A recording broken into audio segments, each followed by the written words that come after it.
That third failure in a row, did you think, I need to pack this in? Never. Why not? I don't ever give up. I mean, I'd have to be dead or completely incapacitated.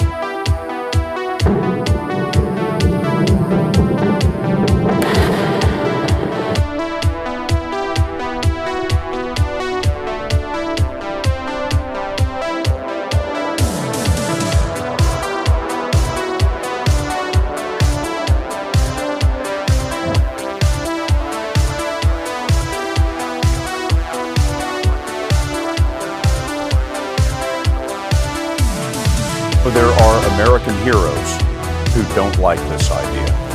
Neil Armstrong, Gene Cernan have both testified against commercial spaceflight in the way that you're developing it, and I wonder what you think of that. I was very sad to see that, because those guys are, those guys are heroes of mine, so it's really tough. I wish they would come and visit and see the hardware that we're doing here. And I think that would change their mind. They inspired you to do this, didn't they? Yes.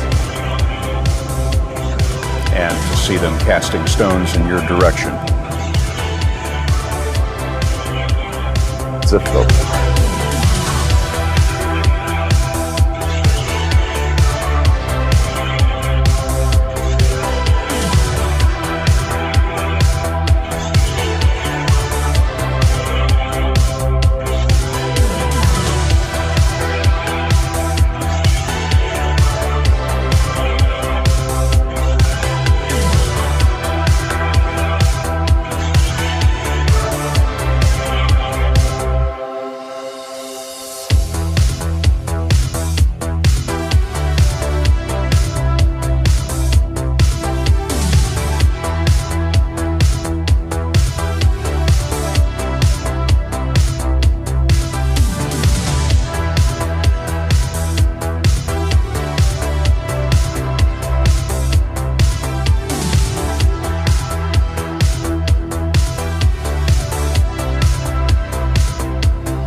Probably not the guy that most people would bet on. Who wins? It's like a little kid fighting a bunch of sumo wrestlers. Usually the sumo wrestlers win. We're a little scrappy company. Every now and again, a little scrappy company wins. And I think this will be one of them.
Everyone from the Doge community that's in here tonight, I want you to listen to me very carefully. Right at this moment, I want you to stop what you're doing even anything else you might be doing, we'll have in the stream. And I want you to look. I want you to look at that computer screen monitor or that TV screen in front of you with that thumbnail art and my voice coming through to you right now. And I want you to understand one big, simple, epic concept. We are going to win. We are going to win. We are going to win. We've got the Doge momentum. Can you dig it? Maybe have some fun. I mean, there's a good chance that crypto is the future currency of Earth. Right. And then it's like, well, which one is it going to be? Like, what would be the most ironic outcome? That the currency that was invented as a joke, in fact, becomes the real currency. Right. Wow. No, absolutely. So, to the moon. To the moon. When you had that third failure in a row, did you think, I need to pack this in? No. Why not? I don't ever give up.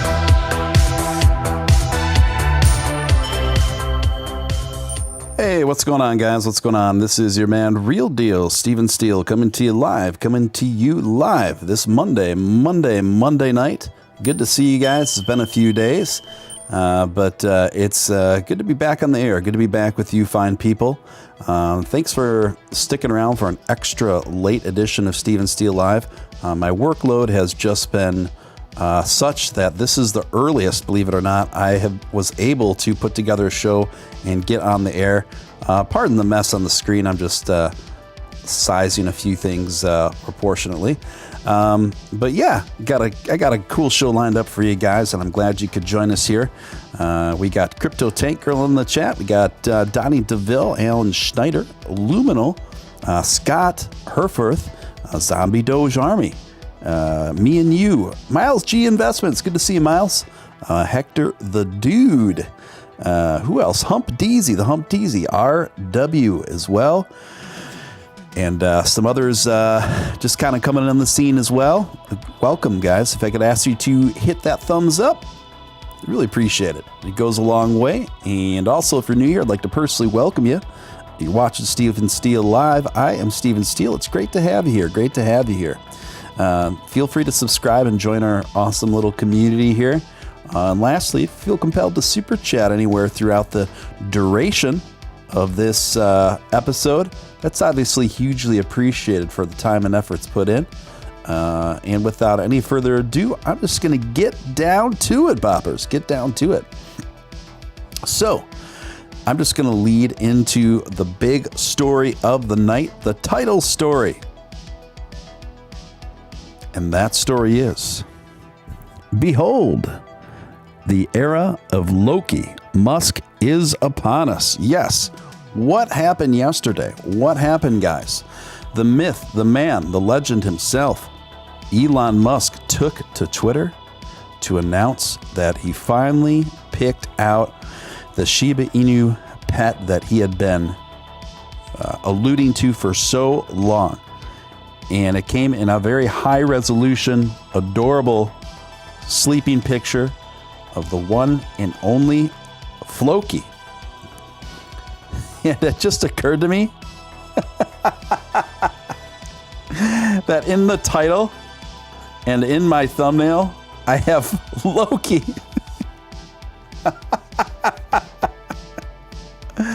Oh my goodness. How come nobody caught that until me just now? Or maybe you guys were just trying to be nice and you felt bad for me. But I'm changing the title, at least in the video right now. Nothing I can do about the thumbnail. Oh, I cracked myself up. That's just how stretched I've been. That's how busy I've been. I overlook that.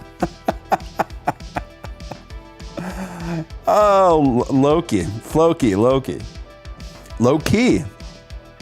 Oh my gosh. Okay. Well, thank you guys. Oh, anyway. This comes courtesy of Indian Express. Floki has arrived. Musk tweets photo of new Shiba Inu pup triggers meme fest. Once shared online, it did not take time for the tweet to go viral. Many, including the official Twitter account of Dogecoin, retweeted the post. SpaceX and Tesla CEO. Oh my gosh. You guys know it's one of my pet peeves. Everyone on this planet knows that Elon Musk is the CEO of those two companies. We don't need them to tell us over and over again. Elon Musk has yet again to set the internet on fire with his latest tweet featuring his new pet, Floki. Musk, who often tweets about the cryptocurrency Dogecoin, posted a picture of his dog, who is the same breed that is used for the popular internet meme Doge. Floki has arrived, wrote Musk, while sharing the image that instantly went viral online, the picture of his new Shiba Inu puppy sleeping on the floor. Back in 2013, Billy Marcus Jackson Palmer, creators of the cryptocurrency, made payment system as a joke amid wild speculation surrounding it. However, many consider it a legitimate investment prospect, and the beat goes on. And then they go on to show various memes that were made yesterday.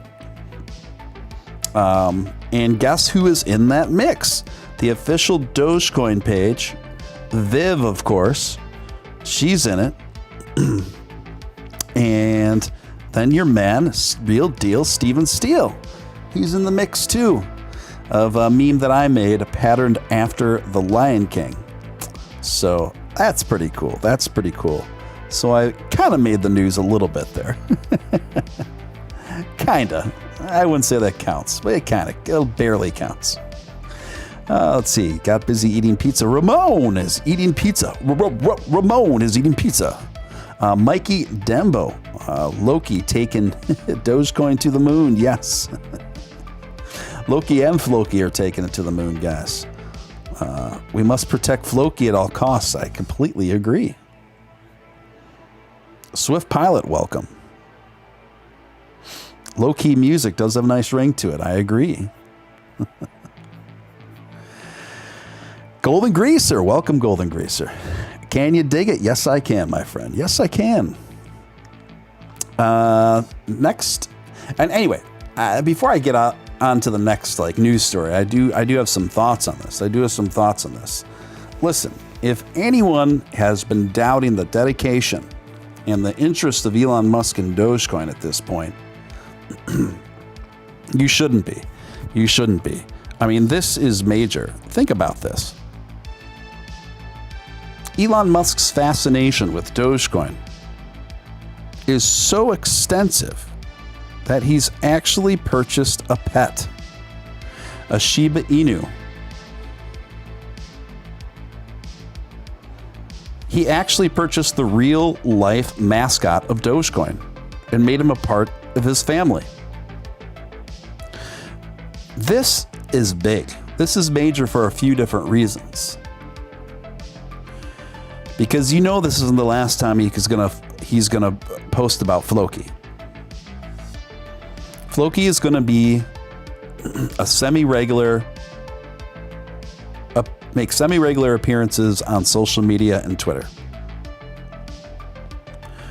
And every time Floki pops up, people associate Floki to be synonymous with Dogecoin, essentially. So that's going to have a profound effect, I believe, on the impact of the consciousness of Dogecoin and the greater public at large. You see, by Elon adopting this sort of animal and putting it front and center in the public on a semi-regular basis, I think this is going to have profound impacts for Dogecoin. And I think it's going to just overall keep reminding people of Doge so they never forget. And how can you be upset at the cutest dog in the world? Golden Greaser starting things off with the first super chat of the night. Thank you, Golden. $2 super sticker coming in with that Shiba Inu animation. Thank you so much, sir.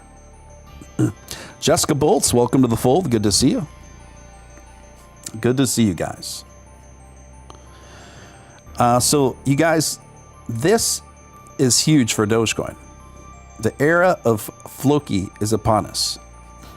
We are here. We are doing it to it. Elon Musk reaffirming his not only fascination, but his serious interest in Dogecoin with the announcement of Floki. So now that he's finally here, now we're seeing the first imaging. And this isn't going to be the last. Yesterday is not the first, or not the last time you're going to see Floki, folks. You can take that to the bank. Next story, Benzinga. Elon Musk tweets to an important upgrade to almost 800 Dogecoin nodes.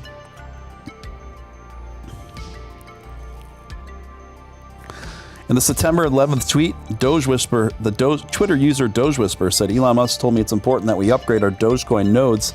This will help secure the network and lower transaction fees. Currently, we are at 763 nodes and are making good progress.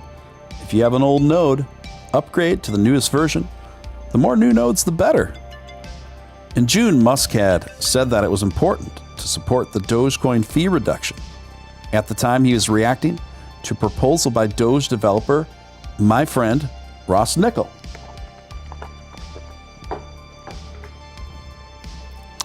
According to the Block Explorer, BlockShare, Dogecoin only has around a little over 1,000 nodes worldwide. Tom Bustamante, founder and CEO of Doge Labs, commented, contributing nodes to the Doge network provides for faster transactions and more stable blockchains. Why it's important. In August, Billy Marcus noted that the adoption of the latest Doge upgrade will not happen immediately. 1.14.1 update is the first part of the two-stage update to lower the fee.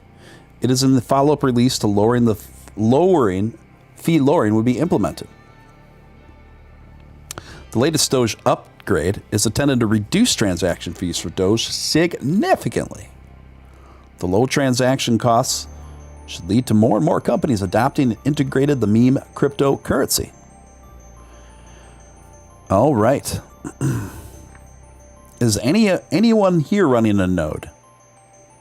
Diamond Hands 69. Love the screen name. Good to see you. Hi back. Mr. Zero Fox, welcome.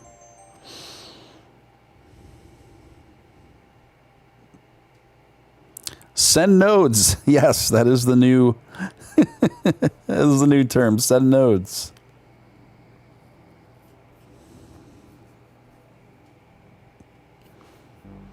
And I know there's some people working on really simple instructions for beginners on how to run a Dogecoin node. So I will keep you posted on the progress of that, because I think that could be that'd be very beneficial for a lot of us, frankly.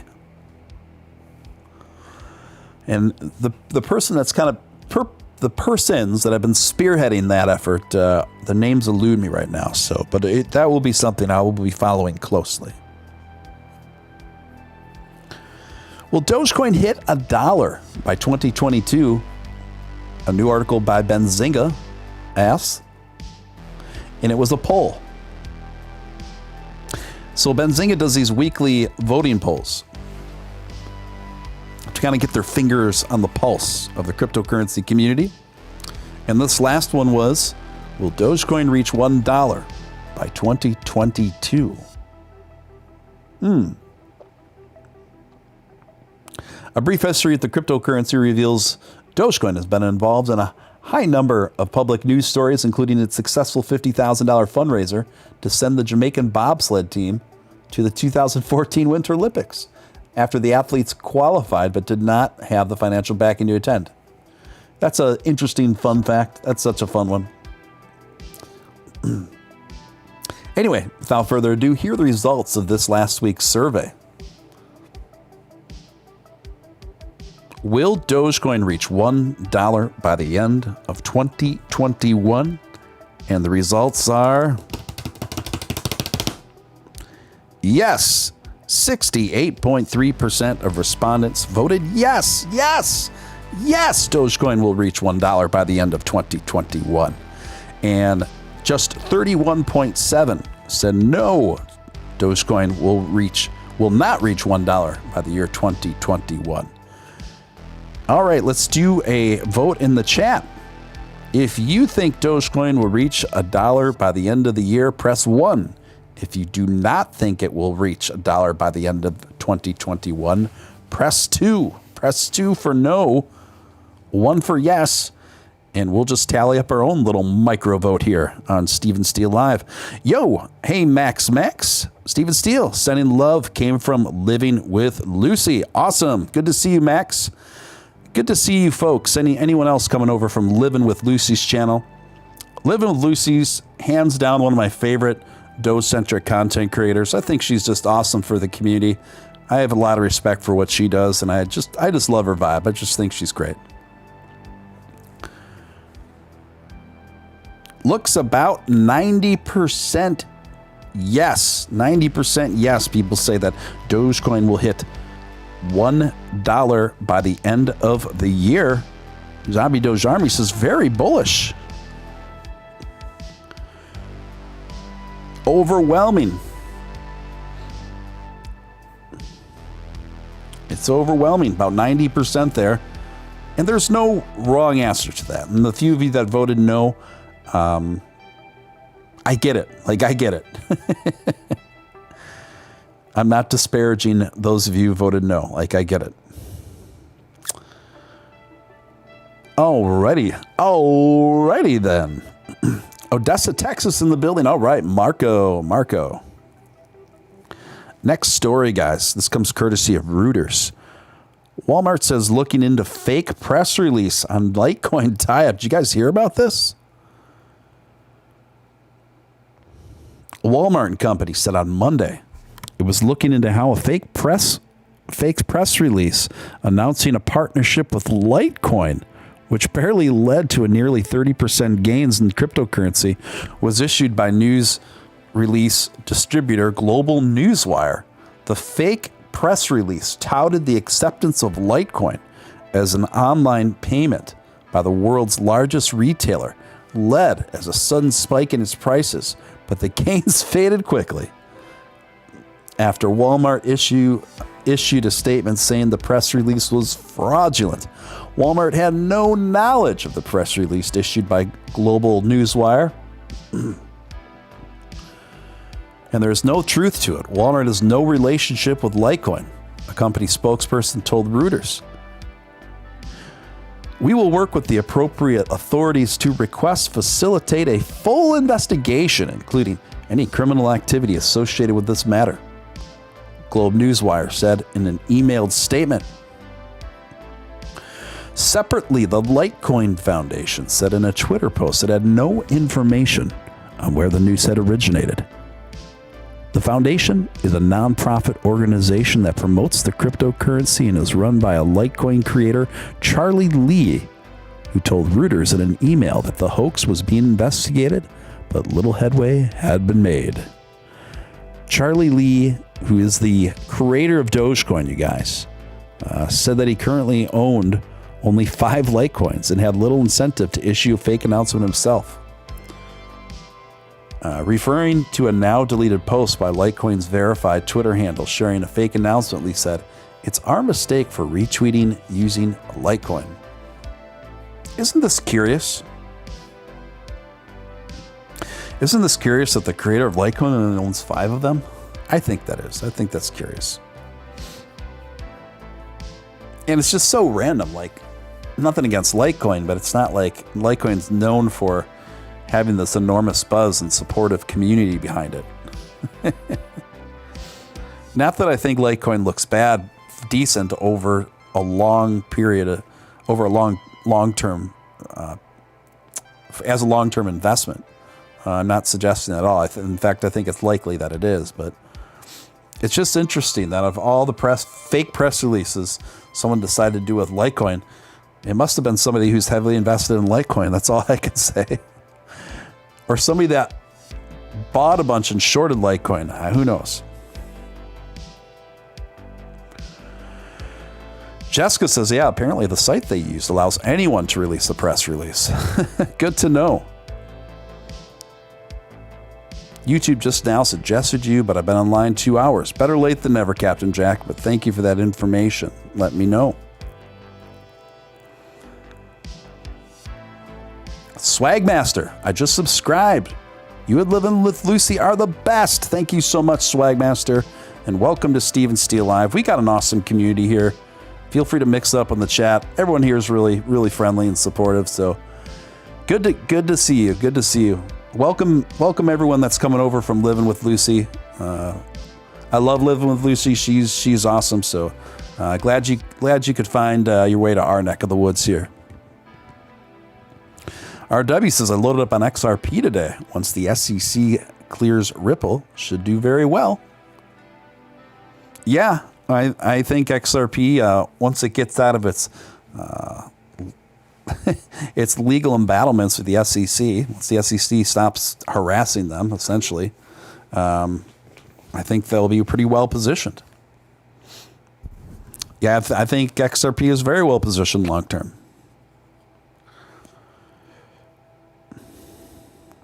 The Bears are out in full force, Miles G said. That is true. That is true. All right. Here's another story about what I just talked about from a little bit of a different angle. Courtesy of The Verge, Litecoin price jumped 20% after hoax linked to the cryptocurrency to Walmart.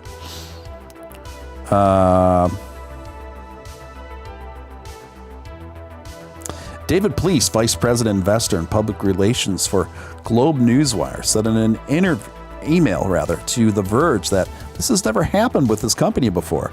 When Globe Newswire became aware this morning that a fraudulent user account was used to issue an illegitimate press release we promptly withdrew the press release and noticed a notice of disregard, Please said. The company has already put into place enhanced authentication steps. Why can't I pronounce authentication? Authentication. Authentication steps to prevent this isolated incident from occurring in the future, Please added. Yeah, I looked into it, and I think Jessica said in the chat, pretty much anyone could make a press release about anything they wanted up until now. So, if you're going to have a website, in my opinion, that's your main bag, those authentication steps should have already been in place. I mean, they should have already been in place. This is 101 kind of stuff. I mean, trolls, yes. Oh, the trolls. And then there's always that vocal minority of drama-addicted imbeciles. Just block and keep it moving. Just block and keep moving. You ever come across one of those people on Twitter or other social media? Just don't even engage. Just block and keep it moving.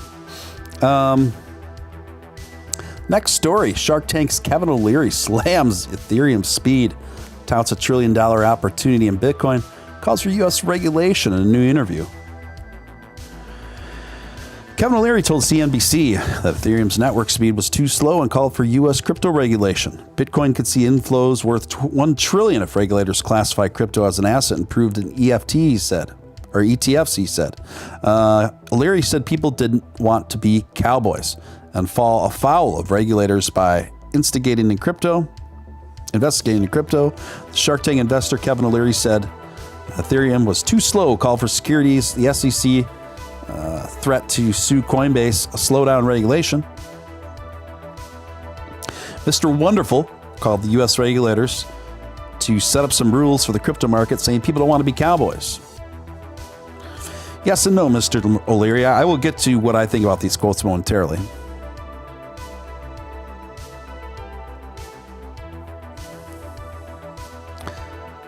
You know, the thing is with Kevin O'Leary, he's obviously a very bright guy, and he's a very ambitious, hardworking guy, and immensely successful. But with all due respect, he doesn't know a lot about cryptocurrency. And it's true that Ethereum has its speed issues, definitely has its gas issues as far as its fees go. But both of these things are being remedied as we speak through the deployment of Ethereum 2.0, through the deployment of other significant upgrades, most notably the Dogecoin Ethereum bridging, which is going to bring about an absolute, in my opinion, revolution between the two and have an immense effect on the entire cryptocurrency market. And another thing that Mr. O'Leary overlooks is the smart contract technology that Ethereum offers is just incredible and uniquely incredible. And I don't think he really considered that when he made these statements. And they're so needed. It's so needed. The smart contract technology that Ethereum offers is fulfilling an immense need. As far as its transaction speeds and its fees, I think a lot of that is going to be remedied through the Dogecoin Ethereum bridging. As I've discussed many times before, both of these respective currencies, in a sense, they need each other. But what we are learning, the more time goes on, is that surprisingly, Ethereum seems to need Dogecoin more than the other way around. Alan Schneider missed opportunity. Steven Steele could have started the Superchat wars.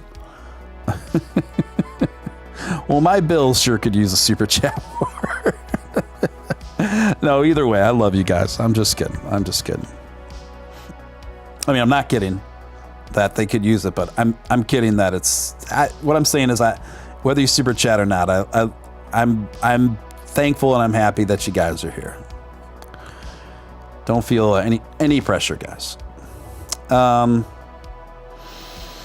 Yeah, so those are my 2 cents on the Kevin O'Leary thing.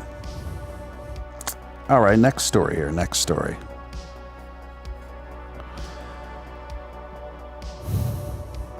Elon Musk emails employees telling them to go super hardcore. He's referring to them ramping up a work order to have a good quarter 3 delivery numbers.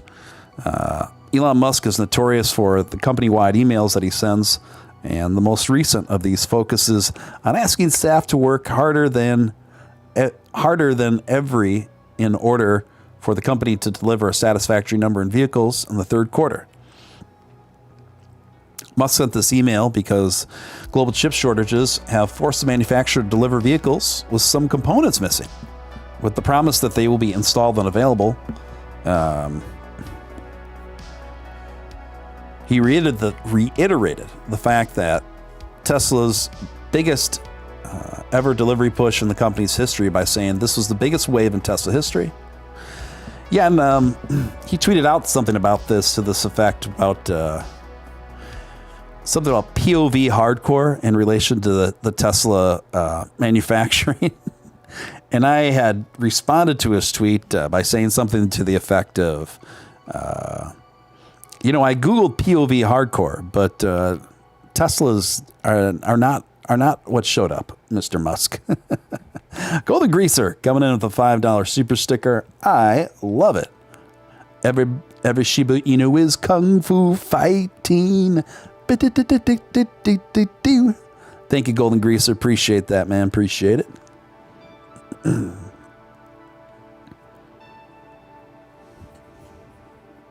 Jessica Bolt says, I'll be his Huckleberry.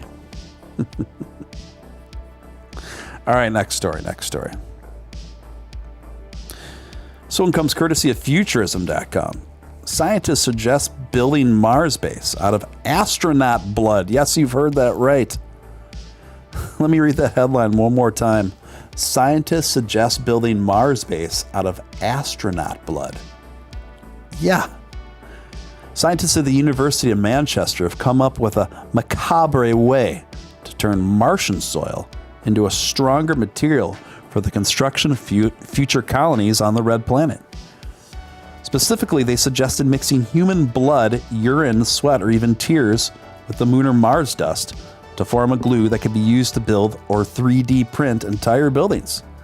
In other words, they say we could use literal blood, sweat, and tears of astronauts to collect or construct their new homes in a distant world. It's a creative process, and that resources utilization that could allow future Martian settlers to skip the costly process of sending building materials all the way home. Scientists have been trying to develop viable technologies to produce concrete-like materials on the surface of Mars, but we never stopped to think that the answer might be inside us all along. Gross. Said Alex Roberts from the University of Manchester in a statement about the research. It's not the first creative idea for building future off-world shelters.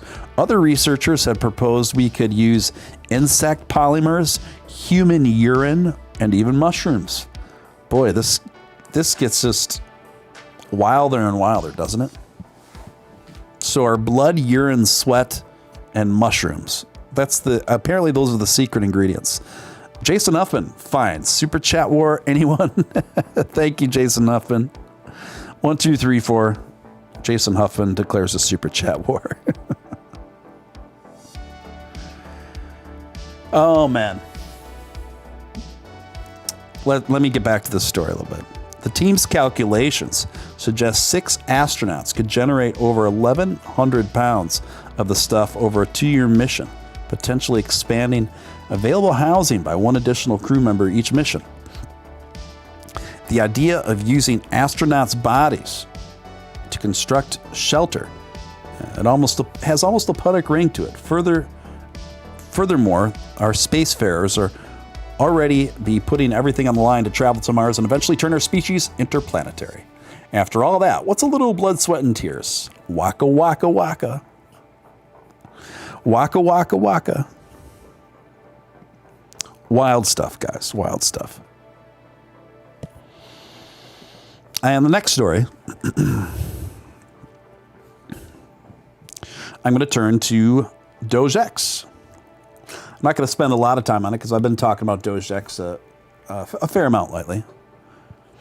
But I just wanted to share a few of my thoughts about it. And this is something I'm going to go into articulation even more so in the near future. But I just kind of want to give you guys a taste of what's been on my mind about the project.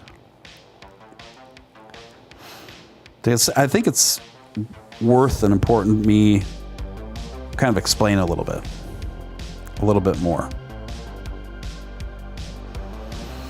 Now, one of the main reasons why I involved myself with this NFT project, Dojax, is because of the metaverse that they are building. Out of all the kind of Doge-inspired NFTs that are out there, Dojax, to my knowledge, is the only one that is actively pursuing an Ethereum Dogecoin bridging on several levels.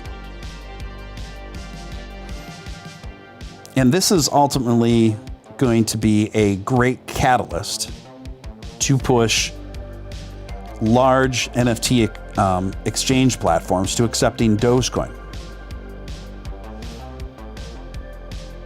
You understand?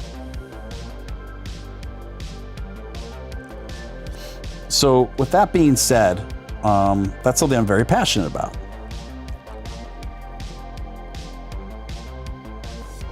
Now, some of you may be asking, what is a metaverse? Alan Schneider says, $5 super chat, it's on. It's on like Donkey Kong. I love it. You guys are awesome. You guys are awesome. So for those of you who don't know what a metaverse is, a metaverse uses a combination of digital spaces. An NFT series, sometimes supported by physical artifacts, and it creates kind of an augmented virtual reality, essentially, that goes beyond and works in tandem with us without replacing it, obviously. So it's generally something that's organized along a narrative or thematic lines, and within the concept of what's going on.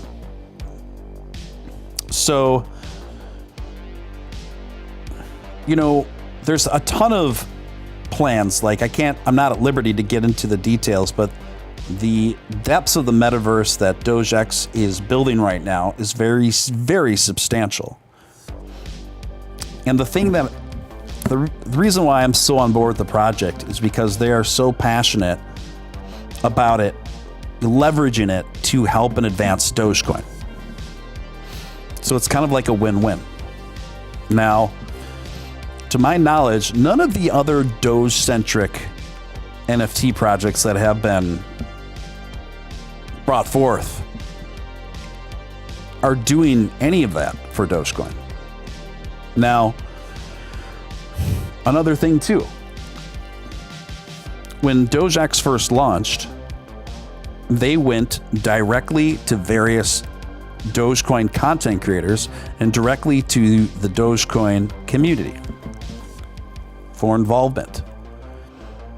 And not to slight the others, not to slight the few others that are out there, but I think this is a very notable distinction. These are very notable distinctions. Now, Dogex is already about 60% sold out.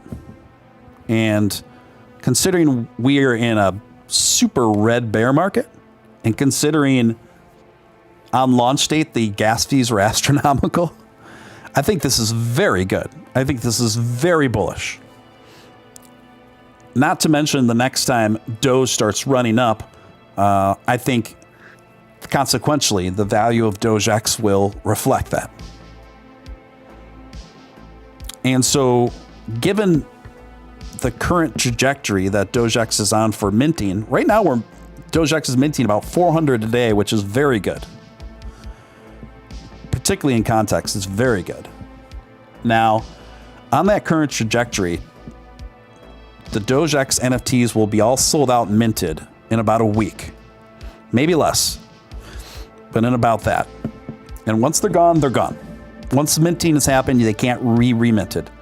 But you can buy them on open seas for, by that time, more value than what minting costs. That's how it works.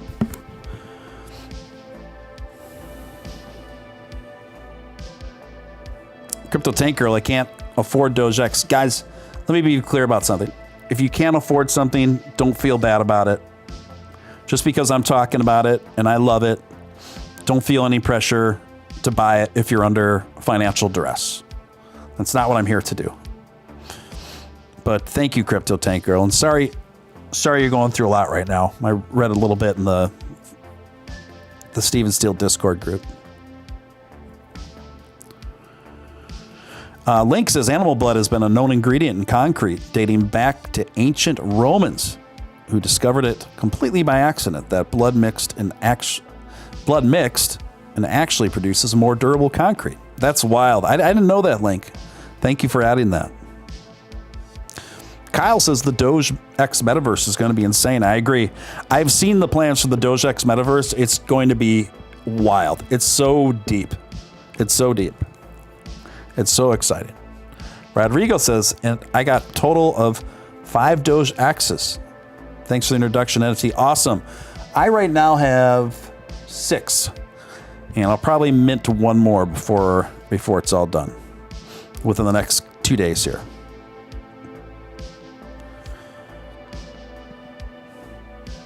It's my first time hearing about this Dogex. I'm a long-time Dogecoin buster. Yeah, yeah, it's pretty cool.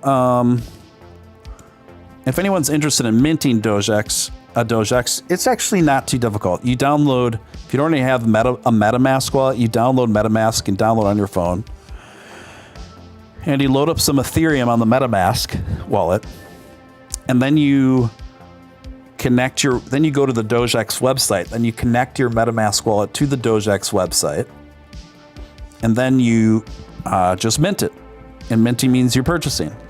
And then it shows up with the graphic and the blockchain in your wallet, and you can view it on OpenSeas, which is basically like the main marketplace platform for all NFTs. And so what we want to do over a long period of time is we want to get Dogecoin integrated and on these large NFT platforms that currently don't accept Dogecoin. They pretty much only accept wrapped Ethereum or Ethereum. A few you can find like Solana. But we want to get people we want to be able to empower the market and the choices for Dogecoin. And I think Dogex is a great vehicle to promote that sort of thing and to use it as a catalyst to push it in that direction.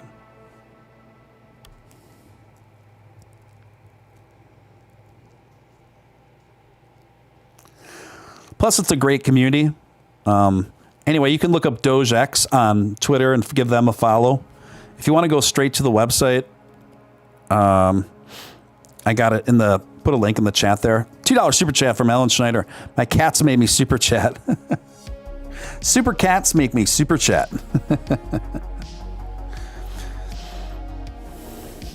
Yeah, I'm trying. It's not as difficult as. If it's explained to you right, it's not that difficult. If it's not explained to you in super plain English, it can get really frustrating. So I get it. I understand. And if anyone decides to embark on that venture of minting Dojax NFT, and you're having difficulty, you're kind of stuck or you're wondering about it, you can feel free to inbox me. My DMs are open on Twitter. Jason Huffman come with a $2 super chat. Thank you guys. Thank you.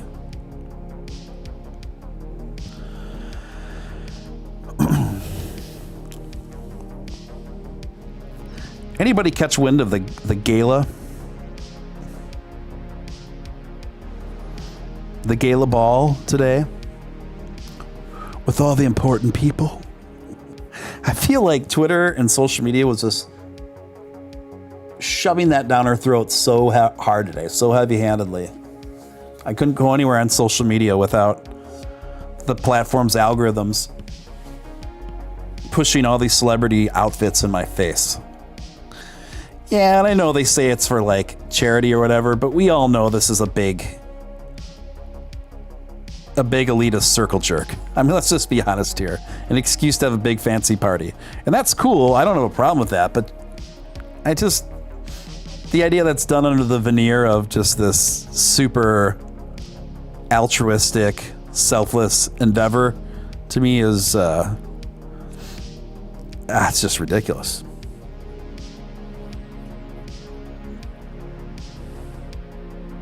Speaking of which, this article comes courtesy of the Babylon Bee. For those of you who don't know, just for a disclaimer, Babylon Bee is a joke website, parody news website, kind of like The Onion, if you guys, anyone's familiar with The Onion. Anyway, this article popped out to me in lieu of recent events. Woman attending ultra-exclusive gala for the elite and in expensive designer dress lectures nation on inequality. A rich, politically powerful woman, extremely privileged in her upbringing and current societal status, attended an ultra-exclusive gala for the elite today in an expensive designer dress, sources confirmed. The woman attended the $30,000 event in order to wear a message on the designer dress that 99.99999% of women all throughout human history could only dream of affording. That message was that inequality is real and that we needed to tax the rich more. She's simply stunning in her new beautiful tax the rich dress, said one entertainment reporter. What a powerful message for all us poors. Oh, folks, this is cognitive dissonance. This is cognitive dissonance. Is anybody else, aside from me, just completely over? You're just over it in terms of Hollywood celebrity endeavors and culture. Are you just over it? I mean, I'm not anti-Hollywood. I love movies. I love entertainment. But it's just I feel like every single thing these folks do is just drenched in nauseating levels of self-righteousness and heavy-handed lecturing at the public. Well, we're all out here busting our butts, trying to make a living, buying dog money and blockchain NFTs to level up in life. And I feel like every single thing, like every single event is just drenched in like super heavy-handed lecturing. It's so annoying to get lectured by the 1%, by the 1% richest people, telling us like what we should care about, what we should think about, what we should donate to. It's just like, it's like, why don't you guys just mind your own business? Just leave us alone. I think more and more people have had enough of this, though. When you look at the trajectory of the ratings on the Oscars, various award shows, they've gone down sharply in last few years. And are we surprised? I think working class people have had enough of this stuff. I really do. I think enough people have I think people have just had enough.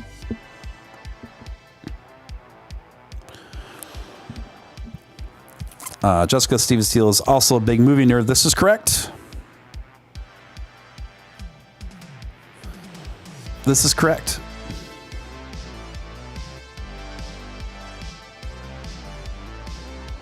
Dogecoin fixes this. This is also correct.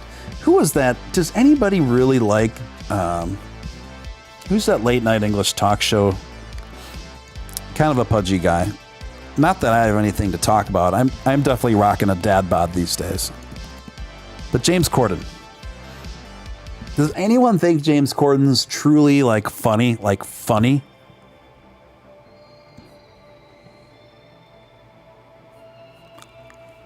Anyway, like he stopped his show a couple nights ago to lecture everyone like 15 minutes on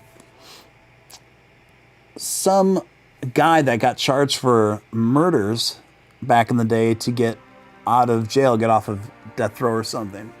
Now, I don't want to get into a debate about death row. I mean, capital punishment. I'm not opening it up to that.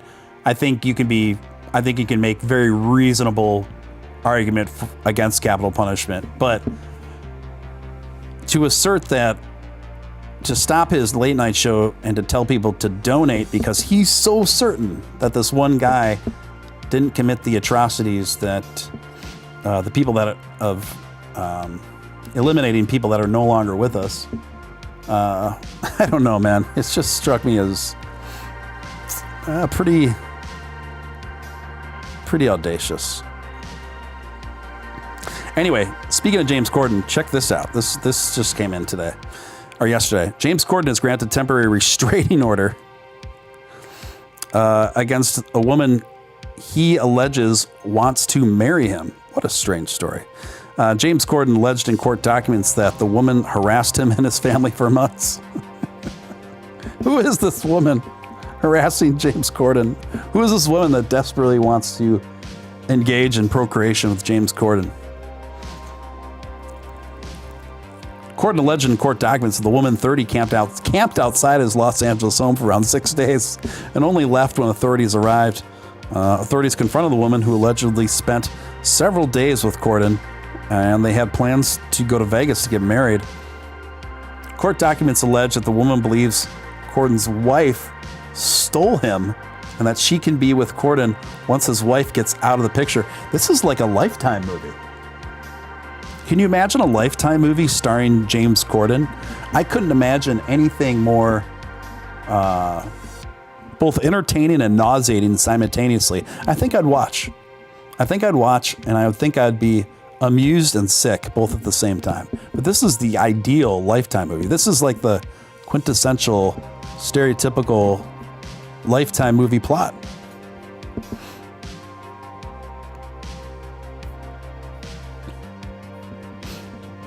My God.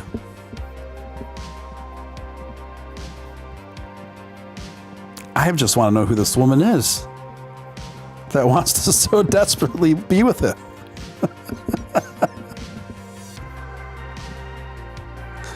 I don't know, guys. Is anyone else just tired of the late night shows, the late night formats? I feel like they used to be really good, and then they evolved to get really not so good over a period of the last decade. I mean, I used to love watching Letterman, Johnny Cash. I love Johnny Cash. Not Johnny Cash. Johnny, you guys know what I'm talking about. The man before Jay Leno. Johnny Carson. I love Johnny Cash, both Johnny Cash and Johnny Carson. But I loved Letterman. I even liked some Arsenio Hall when I used to watch that as a little kid. Who else? Craig Ferguson. I thought Craig Ferguson was pretty good. I thought Jon Stewart, when he did The Daily Show, I thought that he was really good. I thought Jon Stewart did a really nice job. But then I feel like things got evolved where it doesn't matter if you're watching Fallon or James Corden or Stephen Colbert or any of these guys. It's like the same show. It's like you're watching the same guy. You're watching the same not funny guy with the same identical opinions and perspectives and stylings of jokes and deliveries. I feel like it's complete. I feel like the late night talk show circuit's completely neutered. It's completely neutered. It's not exciting anymore. It's like super. It's both like safe and sanctimonious. And if you try to make comedy safe and sanctimonious, it's no longer comedy, in my opinion.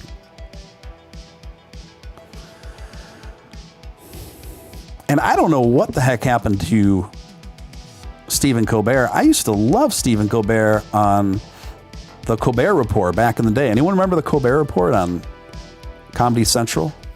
It was really funny. I thought it was really good. And then for something happened when he got his late night show and he went to the late night format. It just got to be the edginess is gone. And then he just turned into like this lecturing, like an annoying lecturing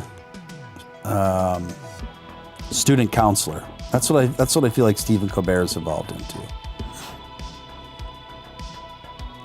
Banks done. Stephen Steele is my favorite late night talk show now. Yes, I love it.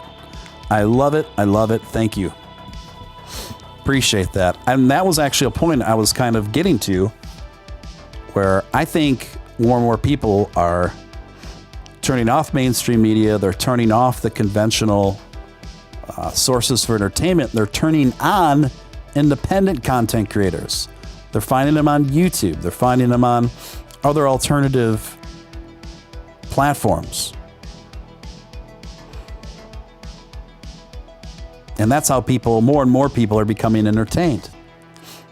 Because now that we have the tools to empower ourselves, other people are realizing like, wow, I can find independent content creators on the internet that are more entertaining and more informative than all these people that have been marketed to me my whole life.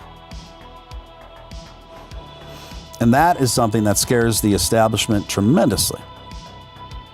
And that's why we are constantly seeing, in my opinion, a trajectory towards more and more restrictions in speech, frankly.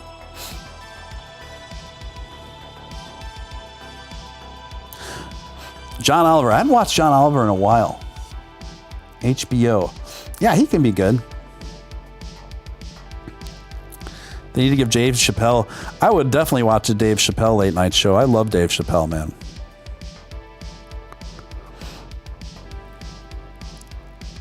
You can be entertained as long as Google allows it. Yes. Yeah, the trajectory of what is that? What's that hat I saw? It was make 1984 fiction again. That's pretty good.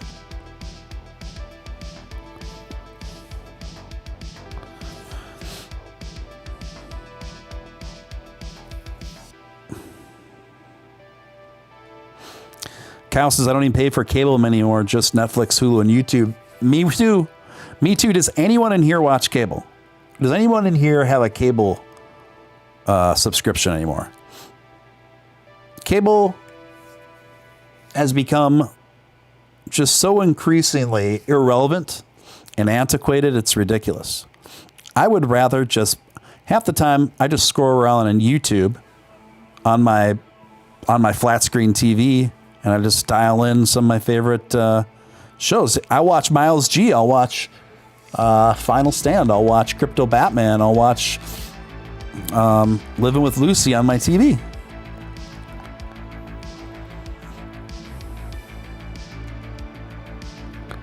I have a free cable box on my plan and never use it. I'm sorry. I'm not trying to attack people that enjoy their cable TV. I think on demand is a really good kind of alternative, right? Where you can keep up with your favorite shows at your own leisure without commercials. Food Network History Channel is still okay. Yeah, I'll give you that. I think watching Food Network and food programming can be very relaxing. It just takes you out of thinking about anything of serious gravity, which is important to do sometimes. Disney plus Netflix for family, YouTube for me. Got it, Captain Jack. Sounds about right, man.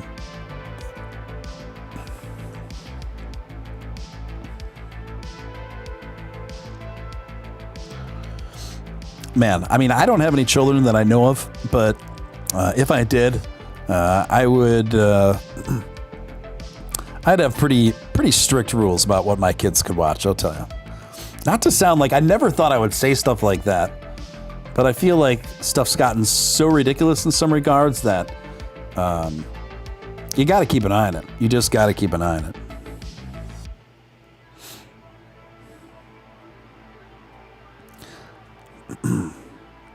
I watch the Food Network on YouTube.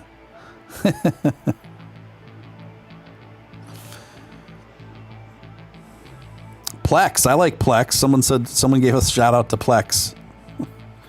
Yeah, there's some of those streaming movie services where they come with commercials, but the commercial breaks on the streaming services are not nearly as bad if you're just watching network TV. It's like the commercial breaks on the streaming services are like 2 quick commercials and then you're back. Then you're back to your show. Where network TV, it's literally like 50% of airtime is spent on commercials. 40 to 50%. Disney is actually awesome too. Yeah, I will consider that. I'll consider maybe giving Disney a trial run. Oh, LimeWire. I used to download tons of music on LimeWire. It was fun. It was fun. I used to put together like CD mixes of stuff I downloaded on LimeWire.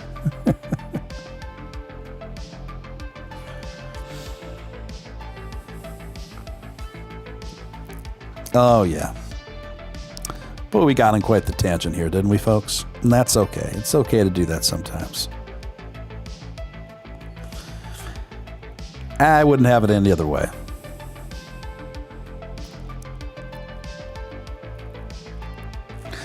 Guys, Bitcoin is down 14% over the last week. So when anyone asks me why Dogecoin is down, what's going on with Dogecoin, I say, well, Bitcoin is down. That's why we're still living in an era of Bitcoin dominance. It's not rocket science. Don't overthink it. Don't overthink it. And then we have like a small but obnoxious minority within the Dogecoin community that's always looking to blame everyone. for why Doge isn't doing as well as they think it should do. They blame NFTs. They blame content creators. They do a lot of that, except they like to call us influencers, even though I've never referred to myself as that. They like to place a lot of blame on the content creators, a lot of projection. A lot of projection going on. They like to blame, certain segments of the Dogecoin community because they're into other coins, they're into side projects, and they're not into Dogecoin enough. Blah, blah, blah, this, that, and the other thing. Folks, this is toxic. This does not help the community. And I will say, I don't think this is a big problem, but it could be if we don't act right. Okay? These are the kind of voices you should not be listening to. This obnoxious, perpetually drama-starting minority within crypto, and it doesn't just apply to the Dogecoin community. Every day, they're making hit lists. Every day, they're blaming someone. You guys, a lot of investors aren't even on Twitter. They're not even on Twitter. They're completely oblivious to all of this. There are forces and influences and investors much more well-moneyed and connected than all of us put together that have big, major plans for cryptocurrency, Bitcoin, Ethereum, Dogecoin, XRP, etc.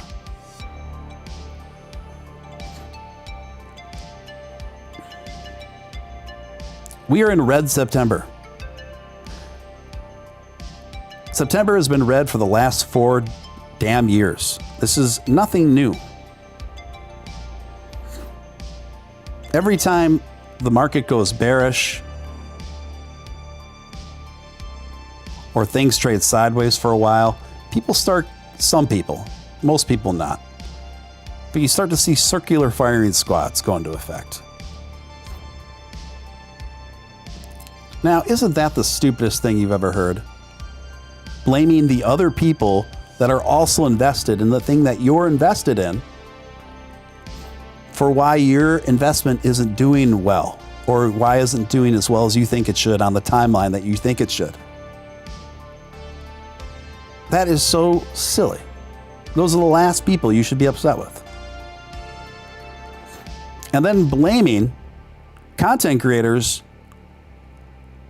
who primarily talk about and promote your investments. And you're going to turn your aim on those people too? Folks, I would submit to you. I would humbly submit to you that the intention of people like this is not to help the community. The intention of people like this is that they are not well and that they are addicted to such dramatic pursuits due to unhealthy behaviors or patterns of thinking. And I think a lot of it is projection, insecurity, etc. This is not helpful. This is not helpful. If you encounter any of these people on social media, I want you to block them. I want you to turn them off. Turn them off. Just turn them off. We have so many great things ahead. Things that I'm not at liberty to share with you guys right now. Elon Musk, for example, is in it to win it. He's in it for the long term with Dogecoin. He's got big plans. The Dogecoin Foundation has big plans. And they are a panel of brilliant, talented minds with great intentions. I think we are in superb hands with the reemergence of the Dogecoin Foundation. Just take a deep breath. Just have fun along the journey. It's okay to trade sideways for a while. It's okay to have a few months where we take a step back in market value. Because the overall trajectory on cryptocurrency is 2 steps forward, 1 step back. Now, what happens with 2 steps forward, 1 step back? Well, it can be a little frustrating, but you still are going forward twice as much as you're going backwards. Now, something else to consider.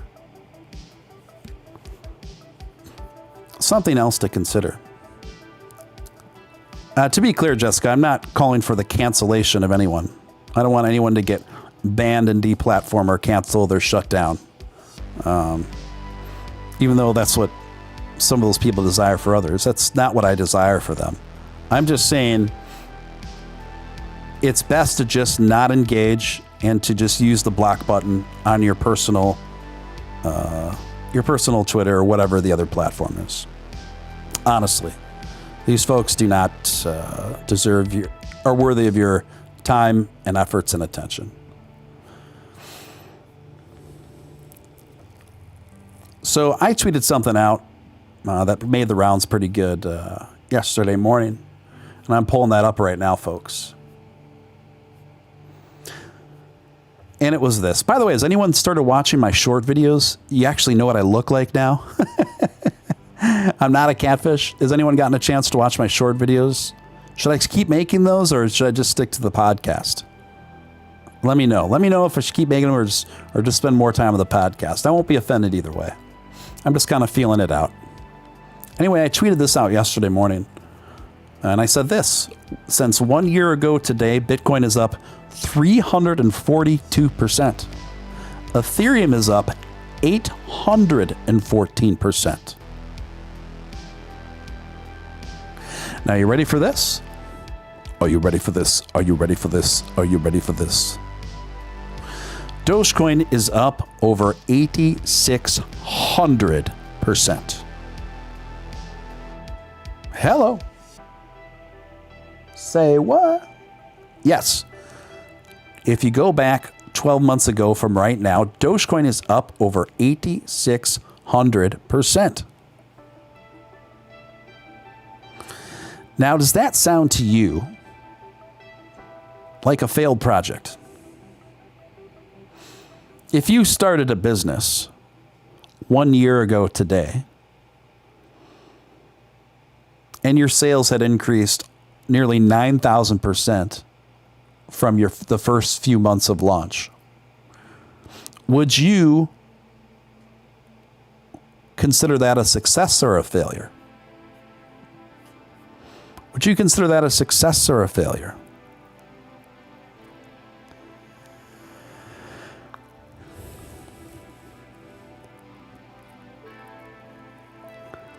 Captain Jack says, Kyle says, love them, keep them coming. Bang Stun says, yeah, love the shorts.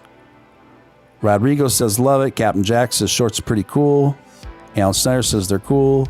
Quad Galaxy says, keep making them. Luminal says, I haven't seen them. Scott says, keep producing content, expand other platforms. Not a bad idea. Chris says, keep making them. Need better audio. I agree. However, it's nice to put a moving face to that voice.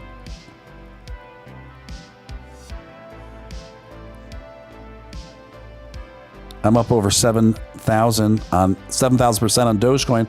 My portfolio is green thanks to Dogecoin. Excellent, Bank Stun. Excellent, excellent, excellent. Yo, Steven. What is that? What's CL? I don't know what CLLXF is. But he says, yo, Steven, CLLXF. Elon likes this one. I'm not quite sure what that means, but it sounds good. Yeah, right now, guys, I've just been filming shorts through my phone. And I need a new phone because my phone's pretty beat up, my iPhone. So I'm going to be getting a new phone very soon. Shorts are great, especially if I don't have time for a full show. Okay, good to hear. Okay, so thumbs up. I'll keep doing shorts in addition to the podcasts. Jessica says, I missed the opportunity to buy Bitcoin when it was less than $1. I definitely see the value in being patient with Doge. A very salient point, Miss Bolts. very salient point. Certainly one people should consider more significantly.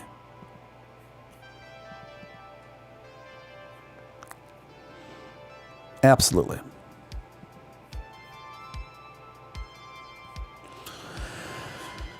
All right, gang. Well, been streaming for a bit here. If you guys got any other questions or comments for me, feel free to shoot them out in the chat. I'll stick around for a few moments longer to see if you guys have anything else on your mind you'd like me to talk about, want my opinion on, or have any questions about. Because I'm kind of at my the end of my notes here of what I want to discuss tonight.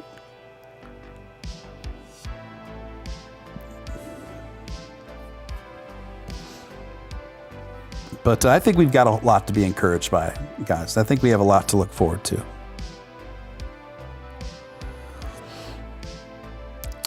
Ladies love to see you in shorts, Steven. I am not so sure. That's funny, Bankston.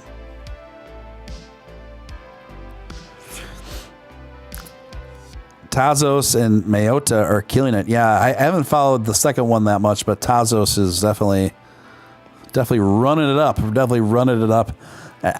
It never turns out good for me whenever I ape in during one of those parabolic runs.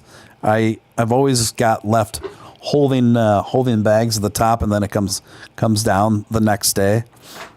So I will refrain from doing so on those.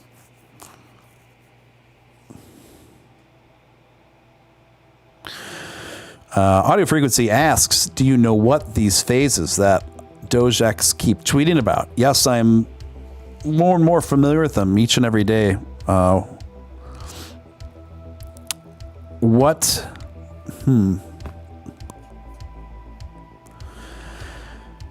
me think. So what I can tell you is this. What I can tell you is that the metaverse that Dogex is executing is very deep.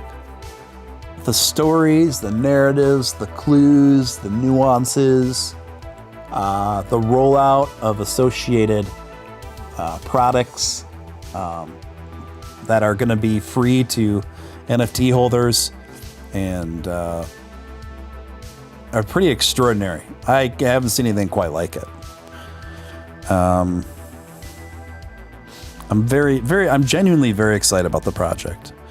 Do you like to talk about Dogex? Any other NFT projects you like? Yes.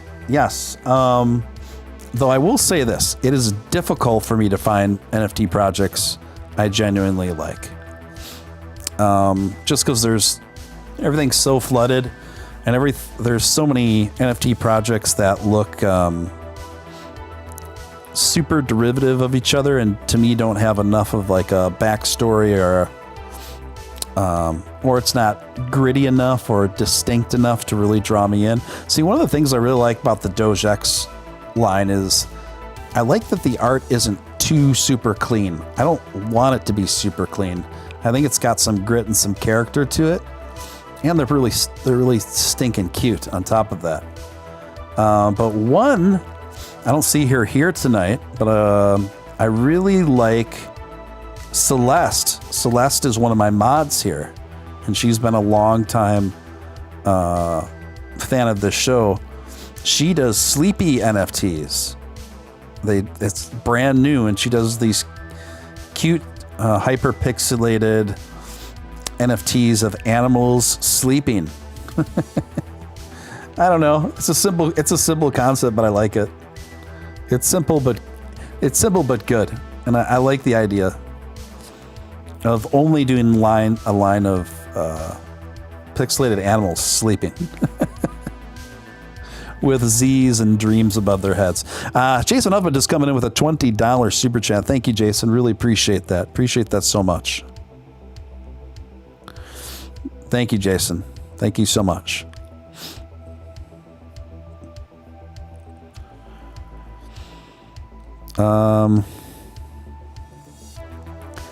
Thanks for the hangout, Steven. See you later. Keep up the great work for all of us. Thank you, Jason.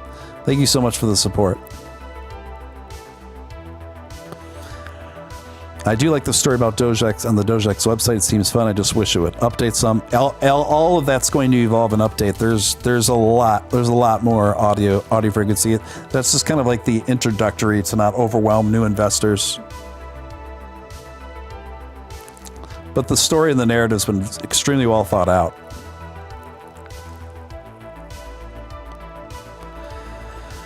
I'll be on Twitter too if we aren't already, buddy. Stay strong, fam. Sounds good, Miss Bolts.